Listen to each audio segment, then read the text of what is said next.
Meus companheiros, seguidores do canal, eu peço desculpas pelo vídeo demorado, mas eu peço também desculpa pela a emotividade que nos acometeu durante a fala.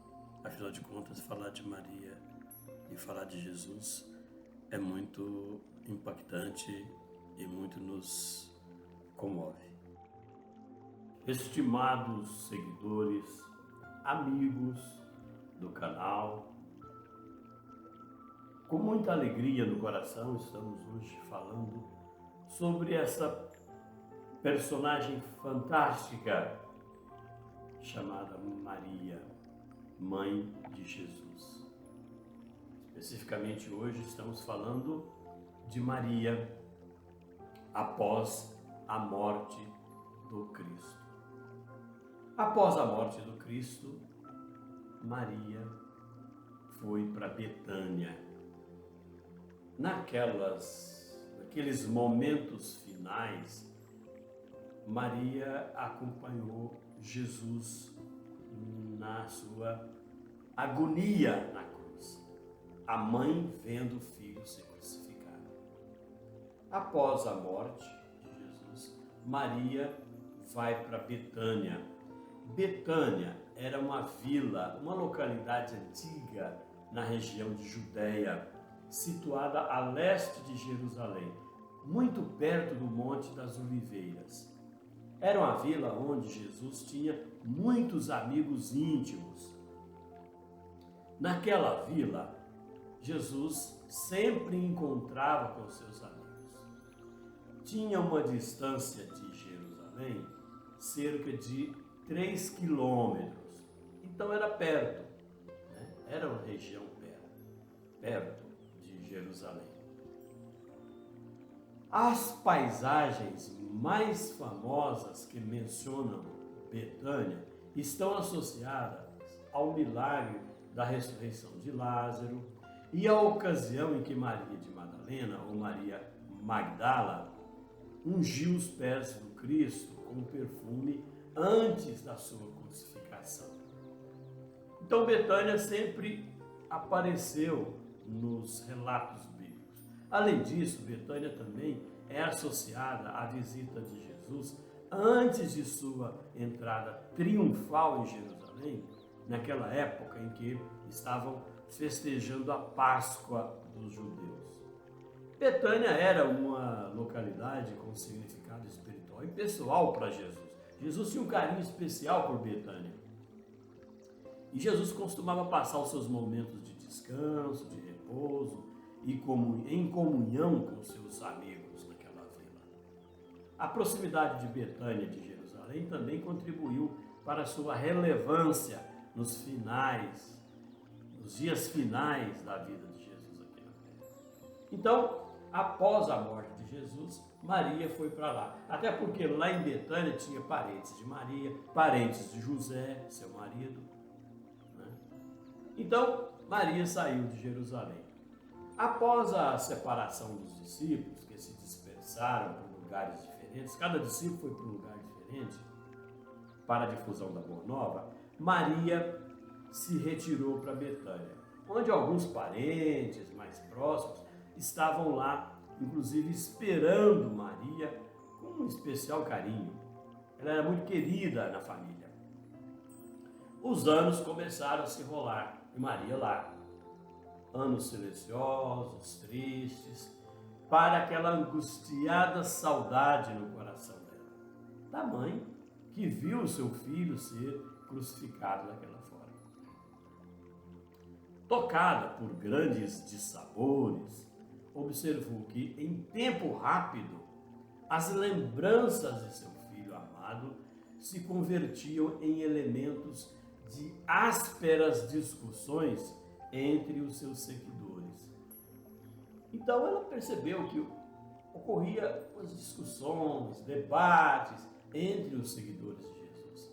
Em Betânia, pretendia se manter uma certa aristocracia espiritual, por efeito dos laços consanguíneos que ali aprendiam em virtude dos elos também que ligavam a José, seu marido, que já tinha sido, desencarnado já há um tempo. Maria, estando ali, ela ouvia falatórios, relatos, que lá em Jerusalém, que era a cidade centro na época, digladiavam-se os cristãos com os judeus, com a veemência e hostilidade. Porque quando Jesus se desencarna, as discussões e as perseguições avolumaram. Na Galileia, que era um pouco mais ao norte daquela região, os antigos cenáculos simples e amoráveis da natureza estavam tudo triste, desertos. Houve um hiato com a saída e com o desaparecimento de Jesus. Para aquela mãe amorosa, cuja alma digna observava que o vinho generoso de Caná se transformava no vinagre do martírio, o tempo assinalava sempre uma saudade maior no mundo e uma esperança cada vez mais elevada no céu. Quando a gente fala isso, a gente está lembrando daquela passagem das bodas de Caná, em que a Maria, mãe de Jesus, pela primeira vez pediu para Jesus fazer alguma coisa. Jesus transformou água em vinho. Isso está também nos evangelhos. A vida de Maria era uma devoção incessante ao rosário imenso da saudade, aquelas lembranças mais queridas que ela tinha de Jesus. Tudo que o passado feliz edificara em seu mundo interior revivia na tela das suas lembranças com minúcias somente conhecidas do amor, que alimentavam a seiva da vida. Maria, então, relembrava que o seu Jesus pequenino, como naquela noite de beleza prodigiosa em que o recebera nos braços maternais, iluminado pelo mais doce mistério, aquela criança nascera num lugar tão pobre como nós já sabemos.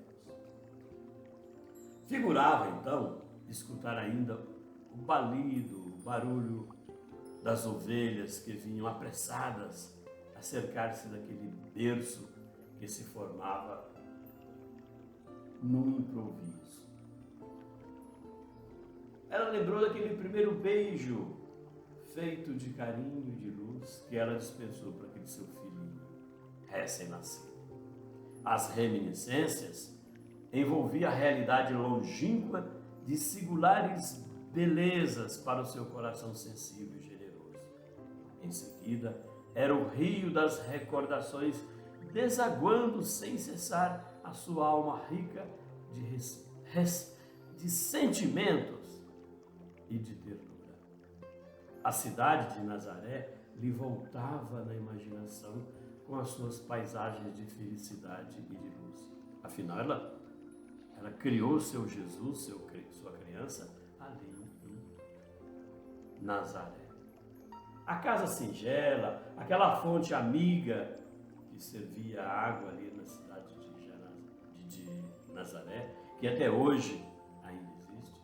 A sinceridade das afeições, o lago majestoso, o Mar da Galileia, ali perto, e no meio de todos os detalhes, o Filho adorado trabalhando e amando no erguimento da mais elevada concepção de Deus entre os homens da terra. Maria, então, aquele ser iluminado que recebera dentro de si aquele corpo onde estava o Espírito do grande governador do planeta, que é Jesus. Maria, de vez em quando, parecia ver Jesus em seus sonhos repletos de esperança. A gente sabe que quando nós sonhamos, nosso espírito vai, nosso corpo fica, mas nosso espírito vai. Com certeza aquela mãezinha encontrava com seu filho amado no plano espiritual. Jesus lhe prometia júbilo encantador de sua presença e participava da carícia de suas recordações. Maria vivia do passado, aquele passado de alguns anos, mas que ela estava ali junto com seus familiares, relembrando a passagem do Cristo. Até que um dia, João Evangelista veio. A gente sabe que quando Jesus estava para desencarnar, ele confiou a João que cuidasse de sua mãe. E até disse: João, essa é sua mãe. Ele disse até para Maria: esse é seu filho. E João viu aquilo com uma determinação do Cristo. Passado-se um tempo, então, João saiu para difundir as ideias do Cristo na região toda ali do Oriente Médio. Só que um dia João volta. João vai a Betânia encontrar Maria. A esse tempo, então, João, a gente sempre fala que era o João, filho de Zebedeu, né? Irmão de Tiago, tendo presentes as observações que o mestre lhe fizera na cruz. Lembrou daquelas observações que Jesus fez na cruz? Apareceu lá em Betânia e foi na casa de Maria. Ela morava com seus parentes, oferecendo àquele espírito saudoso de mãe o refúgio amoroso de sua proteção. Ele foi lá oferecer a sua proteção para ela. Afinal, ela foi o Cristo que pediu.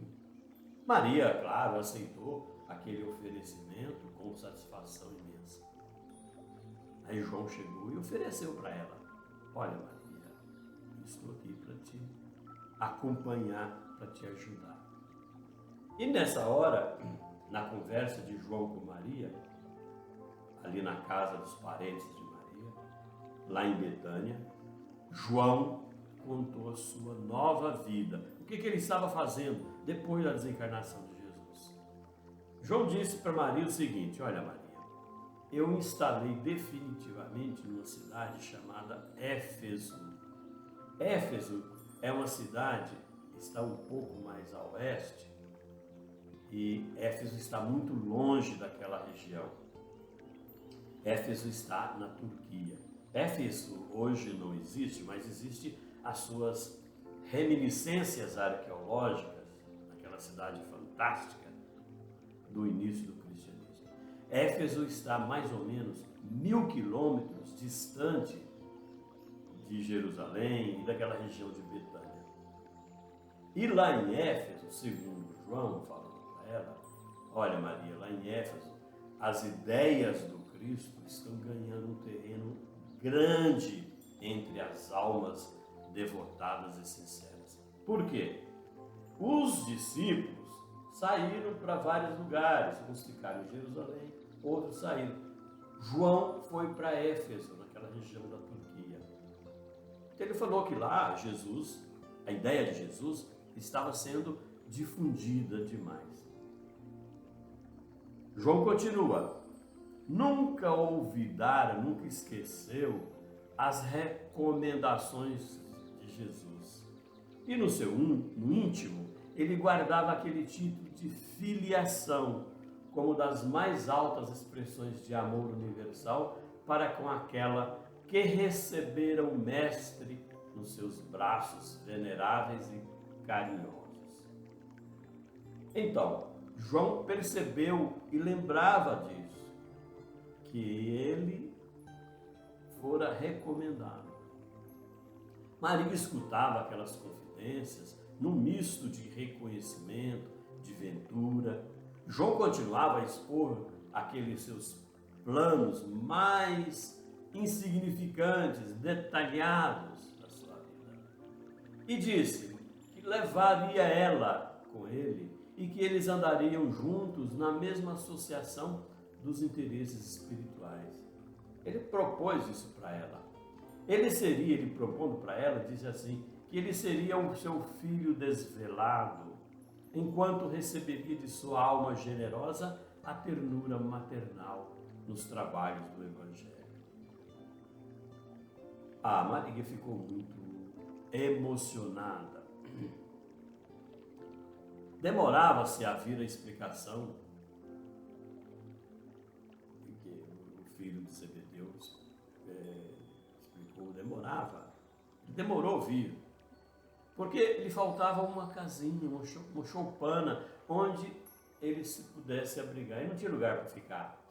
Entretanto, depois de algum tempo, um dos membros da família real de Adiabene, essa família é tradicional na região, hoje essa família tem história e eles são muito ligados a Alá, aos muçulmanos.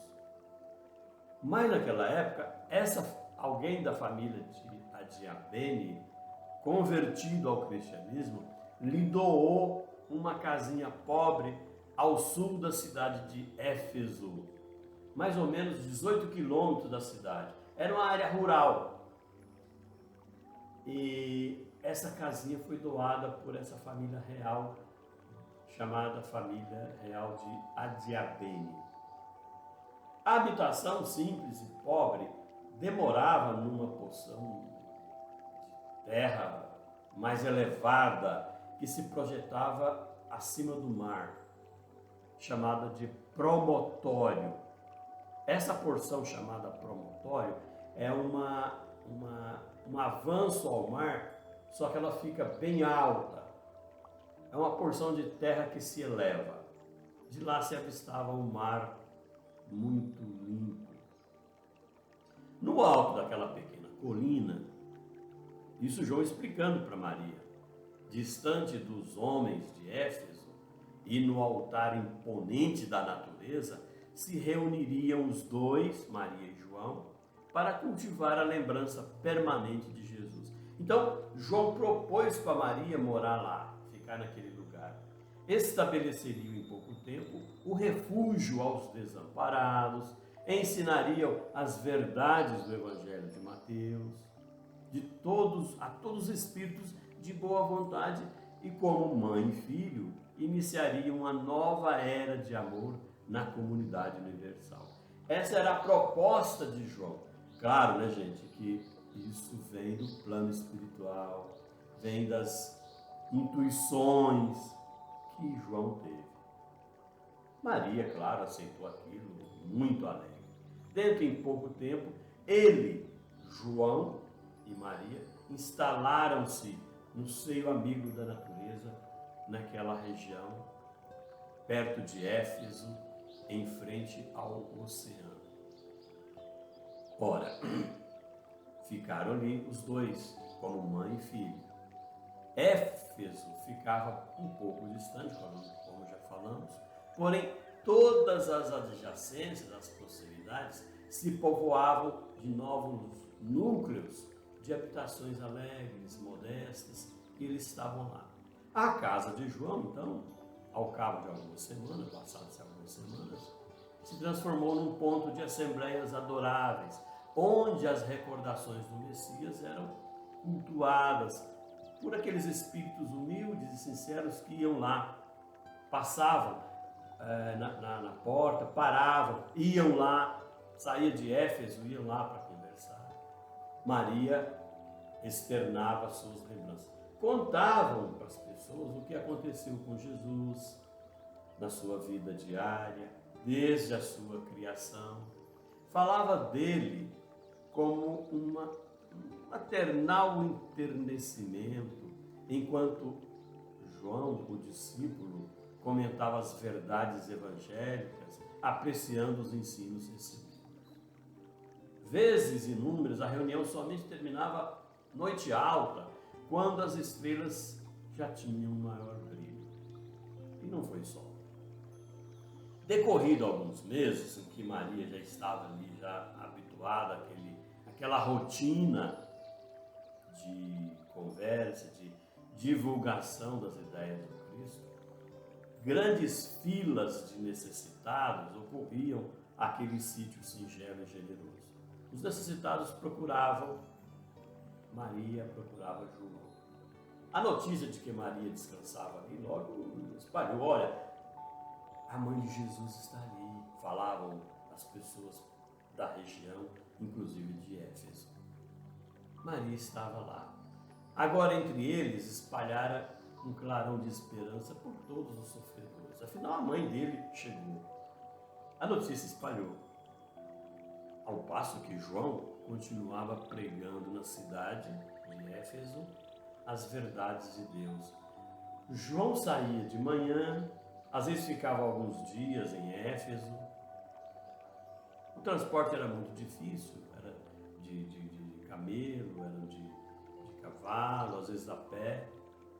E Maria ficava ali na cidade, ficava ali na fazenda, no sítio, na casa em que eles passaram a habitar.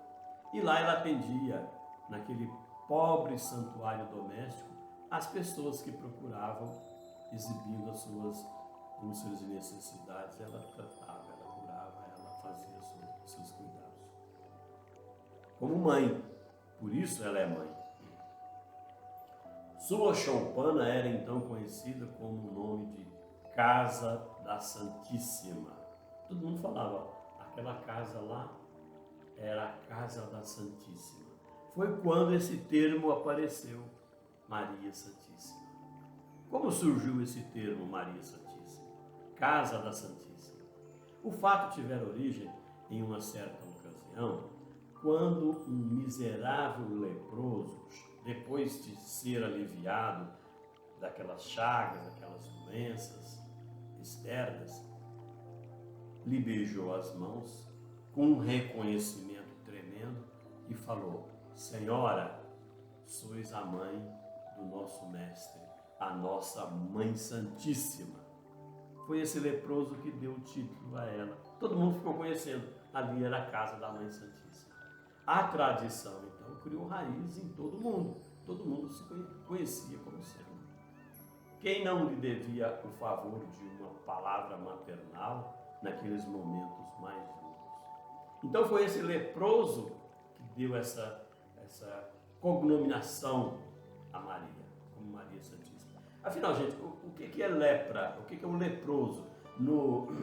Na Bíblia fala muito de leproso. Antigamente se falava muito do termo leproso. Na Bíblia, as referências do termo leproso não estão restritas exclusivamente à doença de hanseníase ou lepra, antigamente chamada de lepra. Não quer dizer que todo mundo que se diz que é leproso tem lepra. Não. Embora a doença de hanseníase seja uma das condições que se acredita serem mencionadas em algumas passagens, o termo leproso na Bíblia muitas vezes era usado de maneira muito mais ampla e não só com a doença de hanseníase, justamente para descrever diversas doenças da pele e condições dermatológicas que não necessariamente correspondem à hanseníase como nós conhecemos hoje. No contexto bíblico, as referências de leprosos, muitas vezes, se referem a pessoas que sofrem doença de pele ou condições graves, a que a palavra lepra era uma designação geral dessas afecções. As leis e regras associadas a indivíduos leprosos tinham a intenção de proteger a comunidade de doenças contagiosas e garantir a pureza ritual, conforme a perspectiva religiosa da época. Porque não sabia como se pegava a doença. Então, se a pessoa estava com problema de uma aparência, uma chaga, uma ferida, um tumor, qualquer coisa, era tudo genérico, dizia-se que era leproso. Então, a pessoa era separada, não era só hanseníase. É importante notar que as concepções de diagnósticos médicos eram diferentes da época de hoje, se comparado com quando a Bíblia foi escrita. E as doenças eram frequentemente agrupadas de uma maneira mais ampla do que hoje em dia. Portanto, nós podemos dizer o seguinte: algumas referências podem estar relacionadas à doença de hanseníase, mas nem todas as ocorrências como leproso são de hanseníase. Tá? E João, então, consolidava o conceito acentuado que o mundo lhe seria eternamente grato, pois fora pela sua grandeza espiritual que o emissário de Deus pudera então penetrar a atmosfera escura e pestilenta do mundo para balsamizar os sofrimentos da terra. Na sua humildade sincera, então, Maria, a mãe de Jesus, se esquivava aquelas homenagens afetuosas das pessoas que procuravam. Mas aquela confiança filial com que lhe reclamavam presença era para a sua alma um brando e delicioso tesouro do coração. O título de maternidade, que falava ela de mãe, né, fazia vibrar no seu espírito os cânticos mais doces do mundo. Um espírito altamente evoluído. Diariamente vinham ali os desamparados, suplicando aquela sua assistência espiritual, naquela casa ao lado da estrada que levava a Éfeso. Eram velhos trôpegos, enganados do mundo, que lhe vinham ouvir as palavras confortadoras e afetuosas, enfermos que invocavam a sua proteção, mães infortunadas que pediam a bênção do seu carinho. Minha mãe, dizia um dos mais aflitos, como poderei vencer as minhas dificuldades? Sinto-me abandonado na estrada escura da vida. Maria então lhe enviava um olhar amoroso de sua bondade, deixando nele transparecer toda a dedicação enternecida daquele espírito maternal que ela tinha. Que ela tem, porque Maria continua viva, ninguém morre, né? Isso também passa. Essa frase, ela dizia carinhosamente, só o reino de Deus é bastante forte para nunca passar de nossas almas como eterna realização do amor celestial. Maria dizia isso. As pessoas reclamavam, ela dizia, não se preocupe, isso também passa. Um dia, eu me lembrei dessa frase, dessa fala de Maria. Um dia Chico Xavier disse para Emmanuel, Emmanuel, por que Maria não vem, não conversa comigo? Por que eu não encontro com ela? Chico também pensava cada coisa, né? Aí o Emmanuel disse para o Chico assim, Chico, não se preocupe, uma hora Maria vai te falar algo, Maria vai conversar com você. Passado-se muito tempo, Chico meio angustiado, meio problemático, todos nós temos, até Chico passou por isso, né? Aí Chico, meio tristonho, meio deprimido, o Emmanuel falou, Chico, Maria chegou, Maria falou, Maria trouxe uma mensagem para você. Presta atenção, eu vou repetir aqui o que Maria quis falar para você. Aí Chico ficou atento, vamos ver o que Maria vai falar. Aí Emmanuel disse para Chico, ela está dizendo assim, Chico, isso também passa. Então, de vez em quando Chico lembrava isso e dizia para as pessoas também, não se preocupe, isso também passa. Então a gente às vezes fica envolvido em situações terríveis, em momentos cruciais da vida, agoniado, deprimido, mas não se preocupe, isso passa. A Maria já dizia isso, né? Isso também passa. Seus conceitos, então, abrandavam a dor dos mais desesperados, desanuviavam o pensamento obscuro daqueles mais acabrunhados. Com isso, a igreja de Éfeso exigia de João as mais altas expressões de sacrifício pessoal. Ele ia para Éfeso sempre, pelo que, com o decorrer do tempo, quase sempre Maria ficava sozinha em casa. Quando a legião de humildes necessitados descia lá naquele promontório desativado, grande, rumo aos lares mais confortados e felizes. Os dias e semanas se passaram, os meses, os anos passaram incessantemente, trazendo sempre as lembranças, né, mais ternas do Cristo. Então Maria ficou ali muitos anos vivendo com João. Quando aquele mar sereno, azulado, o mar lhe fazia voltar a memória lá de Tiberíades, do mar da Galileia, tão distante, como eu disse, mais de 1000 quilômetros, ou próximo de 1000 quilômetros. Maria surpreendia no ar aqueles perfumes vagos que enchia a alma da tarde, quando o seu filho amado, de quem nem um instante se esquecia, reunido com seus discípulos amados, transmitia ao coração do povo as louçanias da Boa Nova. A velhice não lhe acarretara nem cansaço, nem amargura. Maria já estava idosa. A certeza da proteção divina lhe proporcionava ininterrupto consolo, mesmo na velhice. Com quem transpõe o dia em labores honestos e proveitosos, seu coração experimentava grato repouso, iluminado pelo luar da esperança e pelas estrelas fulgurantes daquela crença imorredora que ela sabia, que a vida não acabava. Pelo contrário, a vida sempre existe e existirá sempre no outro plano.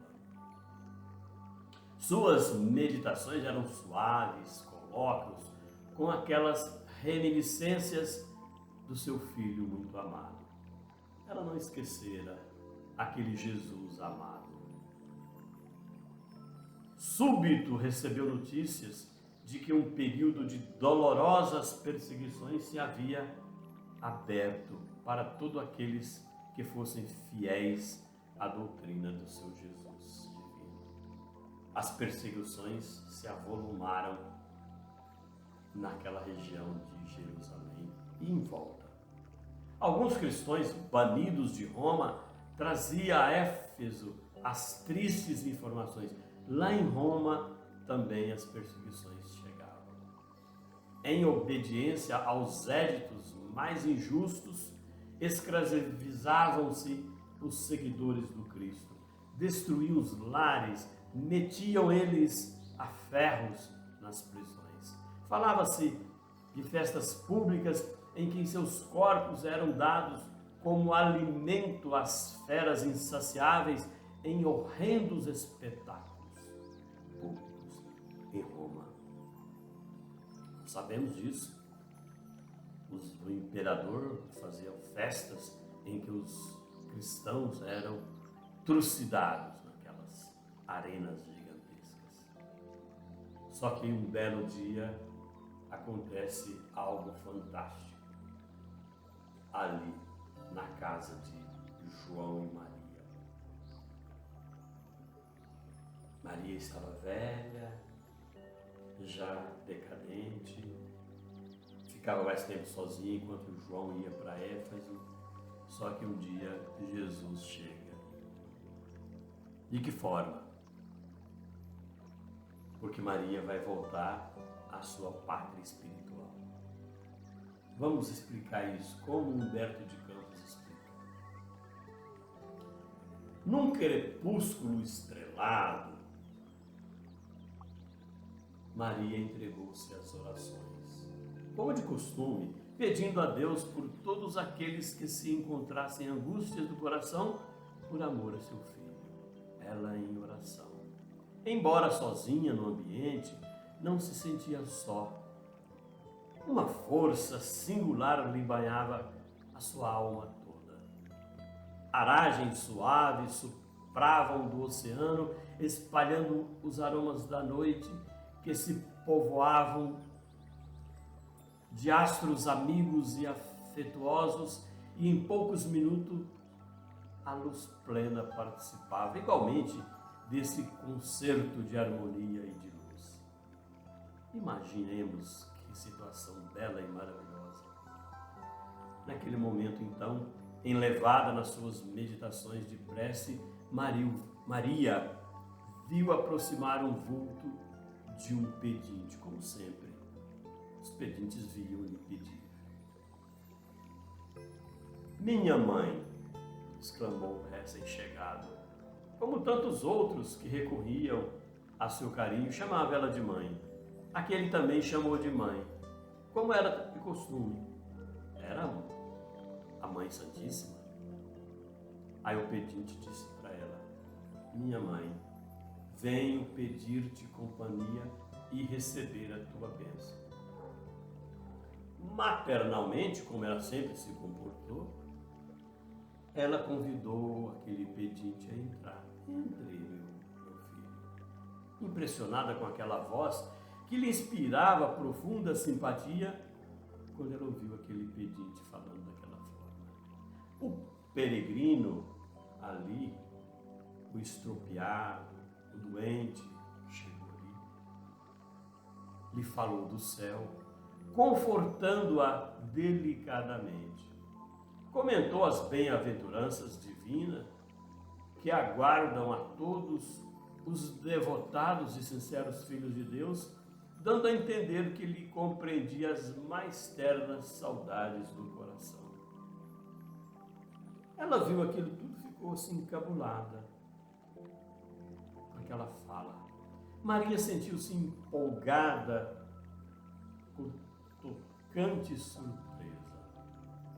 Ela pensou: que mendigo seria aquele que lhe acalmava as dores secretas da alma saudosa com aqueles bálsamos tão doces? Nenhum lhe surgiria até então para lhe dar. Era sempre alguém que vinha pedir alguma coisa. Entretanto, aquele pedinte, aquele estropiado, aquele viajante desconhecido, lhe derramava no íntimo as mais santas consolações. Ela pensou onde ouvira noutros tempos aquela voz meiga e carinhosa. Parece que ela lembrava de algo. Que emoções eram aquelas que lhe faziam pulsar o coração com tanta carícia? Seus olhos umedeceram de ventura, sem que conseguisse explicar a razão daquela sua terna emotividade. Foi quando o hóspede anônimo que chegou lhe estendeu as mãos generosas e falou com um profundo acento de amor. Jesus fala: minha mãe, vem aos meus braços. Ela não sabia que era Jesus. Nesse instante, fitou as mãos nobres que lhe ofereciam um gesto da mais bela ternura. Tomada de comoção profunda, viu nelas duas chagas, como aquelas que seu filho revelava na cruz, e instintivamente, dirigindo o olhar ansioso para os pés daquele peregrino amigo, viu também ali as úlceras causadas pelos cravos do suplício. Nesse momento ela não pôde mais, era muita emoção. Compreendendo a vista amorosa que Deus lhe enviava ao coração, bradou com infinita alegria. Ela disse: meu filho,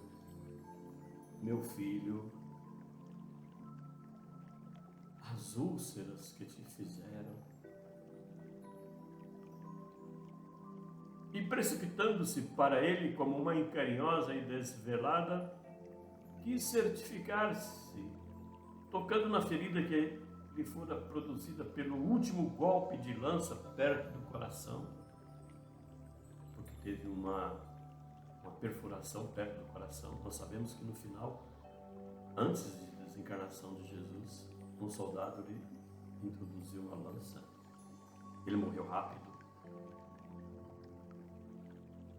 Suas mãos ternas e solícitas o abraçaram na sombra visitada pelo luar, procurando sofregadamente a úlcera que tantas lágrimas lhe provocara ao carinho maternal. Aquela chaga lateral também lá estava, sob aquela carícia de suas mãos. Não conseguiu dominar aquele seu intenso júbilo. No ímpeto de amor, fez um movimento para se ajoelhar. Queria abraçar-se aos pés do seu Jesus e beijá-lo com ternura. Ele, porém, levantando-a, cercado de um halo de luz celestial, lhe ajoelhou aos pés e beijando-lhe as mãos, disse com carinho transporte. Jesus fala: sim, minha mãe, sou eu. Venho buscar-te, pois meu Pai que está nos céus quer que você seja o meu reino, no reino dele, no reino do meu Pai, a rainha dos anjos. Jesus diz que veio buscá-la para que ela seja, no reino de Deus, a rainha dos anjos. Maria cambaleou, tomada de inexprimível ventura, quis dizer de sua felicidade, manifestar seu agradecimento a Deus, mas o corpo como que se lhe paralisava, enquanto aos seus ouvidos chegavam os ecos suaves, a saudação do anjo, que qual se a entoasse 1000 vozes cariciosas por entre as harmonias do céu. Então, naquele momento, ela percebeu uma grande quantidade de seres iluminados. Maria estava desencarnando. O seu espírito seguiria com esses espíritos de luz. No outro dia, 2 portadores humildes vieram de Éfeso, de onde regressavam com João para assistir os últimos instantes daquela que lhes era a devotada Mãe Santíssima. Maria já não falava, porque estava no processo de desencarnação. Numa inovidável expressão de serenidade, por longas horas ainda, esperou aquela ruptura derradeira dos laços que aprendia a vida material. Normalmente, as desencarnações elas são lentas. Os orientadores espirituais sempre nos dizem, através de Kardec, que o processo de reencarnação é lento e o de desencarnação também é lento, planejado. A alvorada desdobrava o seu formoso leque de luz quando aquela alma eleita se elevou da terra, onde tantas vezes chorava de júbilo, de saudade, de esperança. Naquele instante ela não mais via seu filho bem-amado, que certamente a esperaria com as boas-vindas no seu reino de amor. Mas ela percebeu uma extensa multidão de entidades angélicas que a cercavam, cantando hinos de glorificação. Então ela viu que quem veio buscá-la foi o Cristo, que ela conversou com ele. Mas espíritos em grande quantidade estavam ao seu redor, experimentando a sensação de se estar afastando do mundo. Maria desejou rever a Galileia com seus sítios preferidos. A Galileia fica mais no norte, então Maria tinha que ir lá na Galileia, em espírito já, claro. Bastou a manifestação da vontade dela para que ela fosse conduzida à região do lago de Genezaré, aquela maravilhosa beleza. Nesse instante, ela em espírito, junto com aquele grupo de anjos, de espíritos iluminados. Quando a gente fala anjos, é porque são espíritos altamente elevados. Reviu todos os quadros do apostolado de seu filho e só agora, observando do alto aquela paisagem, notava que Tiberíades, ou que o mar da Galileia, em seus contornos suaves, apresentava a forma quase perfeita de um alaúde, instrumento musical. Lembrou então que aquele instrumento da natureza Jesus cantara o mais belo poema de vida e amor em homenagem a Deus e à humanidade. Aquelas águas mansas, filhas do Jordão, que o Rio Jordão deságua lá, filhas daquele Jordão maravilhoso e calmo, haviam sido as cordas sonoras do cântico evangélico. Dulcíssimas alegrias lhe invadiam o coração e já a caravana espiritual se dispunha a partir quando Maria se lembrou dos discípulos perseguidos pela crueldade do mundo e desejou abraçar aqueles que ficariam no vale das sombras à espera das claridades definitivas do reino de Deus. Ao emitir aquele pensamento, imprimiu um novo impulso às multidões espirituais que a seguia de perto. Em poucos instantes, Maria divisava uma cidade soberba, maravilhosa, espalhada sobre as colinas, enfeitadas de carros e monumentos que se provocavam assombro. Era aquela cidade das 7 colinas, Roma. Os mármores mais ricos esplendiam nas magnificentes vias públicas, onde as liteiras patrícias passavam sem cessar, exibindo pedrarias, peles sustentadas por misérrimos escravos. Ela se viu em Roma. Mas alguns momentos, e seu olhar descobriu outra multidão guardada a ferros em escuros calabouços. Eram os presos. Penetrou os sombrios cárceres do Esquilino, onde centenas de rostos amargurados retratavam padecimentos atrozes. Eram os cristãos presos. Os condenados experimentavam no coração um consolo desconhecido. Maria percebeu isso. Maria se aproximou de um a um. Claro, eles estavam encarnados, não viram ela.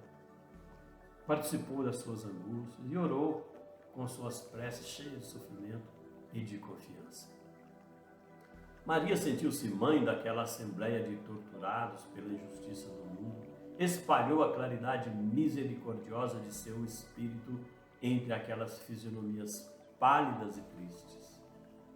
Eram anciões que confiavam no Cristo, mulheres que por ele haviam desprezado o conforto do lar, jovens que depunham no Evangelho do Reino toda a sua esperança. Eram cristãos perseguidos. Maria aliviou o coração deles e, antes de partir, sinceramente desejou deixar aos espíritos daqueles presos, abatidos, uma lembrança perene. Que ela poderia dar àquele povo? Deveria suplicar a Deus para eles a liberdade da pessoa? Mas Jesus ensinara que com ele todo jugo é suave, todo fardo seria leve, parecendo-lhe melhor a escravidão com Deus do que a falsa liberdade nos desvãos do mundo. Recordou que seu filho deixava a força da oração como um poder incontrastável entre os discípulos amados. Então rogou aos céus que lhe desse a possibilidade de deixar entre os cristãos oprimidos a força da alegria. Foi quando então Maria aproximou de uma jovem encarcerada, de rosto descarnado, macilento, e lhe disse ao ouvido, através de uma intuição forte: canta, minha filha, tenhamos bom ânimo, convertamos as nossas dores da terra em alegrias do céu. Maria disse para o prisioneiro. Aquela triste prisioneira nunca saberia compreender o porquê da emotividade que lhe fez vibrar subitamente o coração.